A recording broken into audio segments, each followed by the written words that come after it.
Hey there, writers. Welcome or welcome back to my YouTube channel. My name is Emma Bennet and I'm a romance writer based in the UK.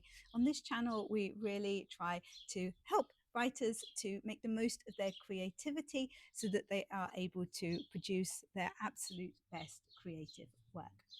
Today, I'm going to be talking about something that I get asked about a lot, and that is the 5 a.m. club, or just in general, getting up early in the morning in order to be able to get those words in for the day. Now, I have never been a morning person, and honestly, I have never even tried waking up at 5 a.m. to write. For me to get up at 5 a.m., that either needs to be an emergency or a flight to catch. I think those are pretty much the only two times that I would do that. And that is exactly why I'm making this video, because I think sometimes we see these very beautiful aesthetic routines online and we assume that that is what everybody has to do, and the truth of it is that that would not work for everybody, and in my case it certainly wouldn't work for me. I would get very little work done and I would probably be traumatized for the rest of the day. So, if you have ever felt guilty for not waking up at the crack of dawn, or worried that you are somehow doing writing wrong because you are not following the latest productivity trend, then this one is definitely for you.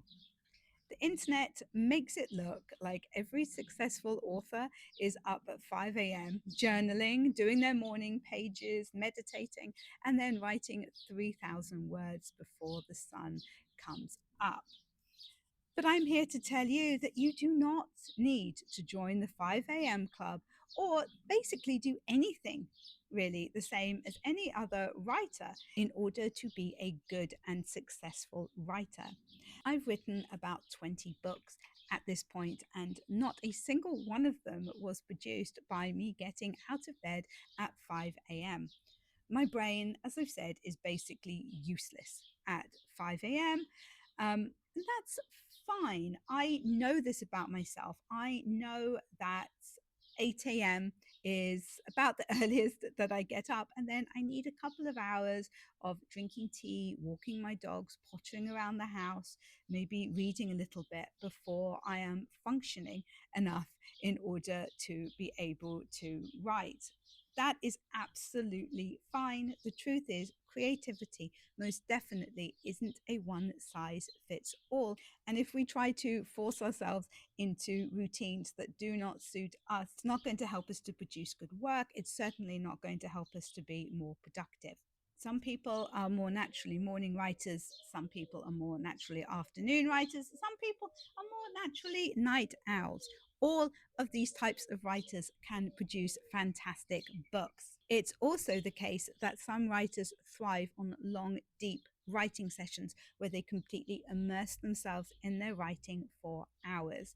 Others, like me, do much better with shorter focus bursts. I tend to work quite well, 45 minutes, 60 minutes, something like that. And then I can definitely feel that I'm feeling a bit drained. I need to get up, I need to walk around, even just do something for 5 or 10 minutes and then come back to it.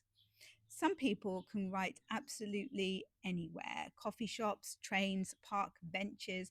Now, this is something that I've kind of trained myself to do over the years. When my kids were smaller, I definitely needed to be able to write in those little gaps during the day while I was waiting for them to finish an activity, or if I just had kind of 10 minutes spare. It wasn't something that came naturally to me, but I did have to work on that and learn how to do it. Other writers know that they might need a specific chair, specific lighting, total silence, or particular music playing for them to be able to work at their best. Some people need a tidy desk. I am one of those people. I do not like mess around me. As long as I have a certain amount of cleanliness around me, I can kind of block out the rest of the stuff. That's something else that I learned from having, four small children, was to be able to create almost a line of vision through the mess. But other people write best with a bit of creative chaos around them that just kind of helps them to think. So again, it's just whatever suits you. The secret isn't forcing yourself into a trendy routine. It's about experimenting until you find what actually makes your creativity flow. So, here's what I would recommend you try. So, first of all, experiment with different times. This is the thing that I found made the most difference to my productivity with my writing and just to me feeling more creative.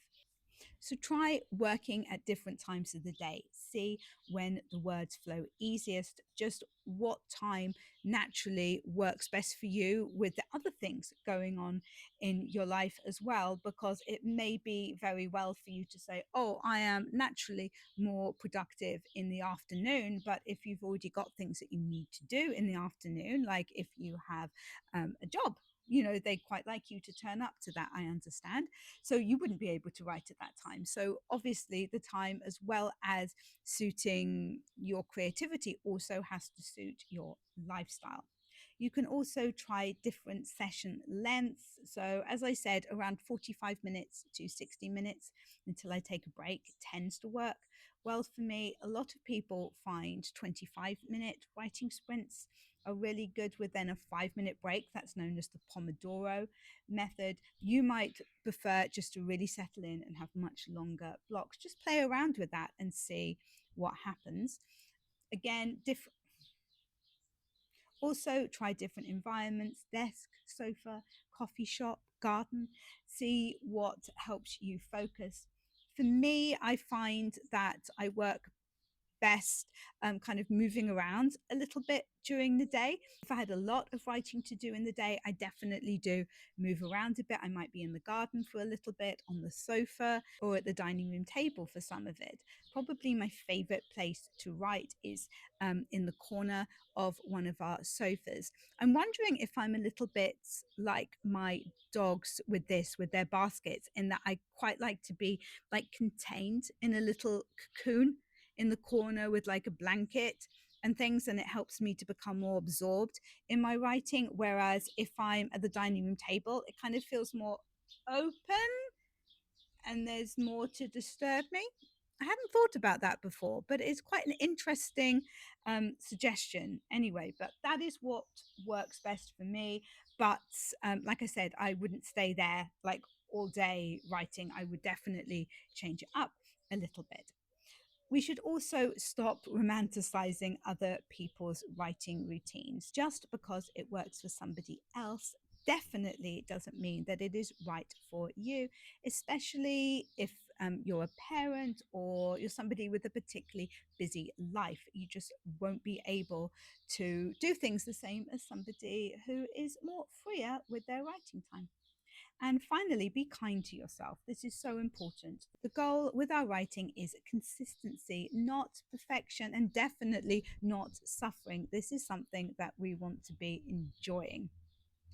I have written all of my books by trying to work with my natural energy instead of fighting against it. And that is most definitely what I want for you as well.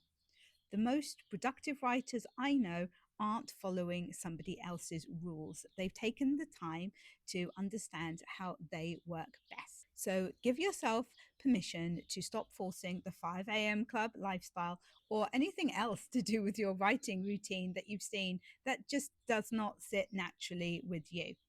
Instead, get curious about your own creativity. Try new things, take notes, adjust, and most importantly, be kind to yourself in the process. You don't need to become a morning person to write a beautiful book.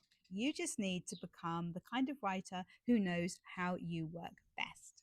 If you enjoyed this video, please give it a thumbs up and let me know in the comments, what time of day do you do your best writing? Morning, afternoon, or late at night? Also, don't forget to hit subscribe and tap the bell so you don't miss any future writing tips. Thanks so much for watching. I'll see you in the next video. Happy writing.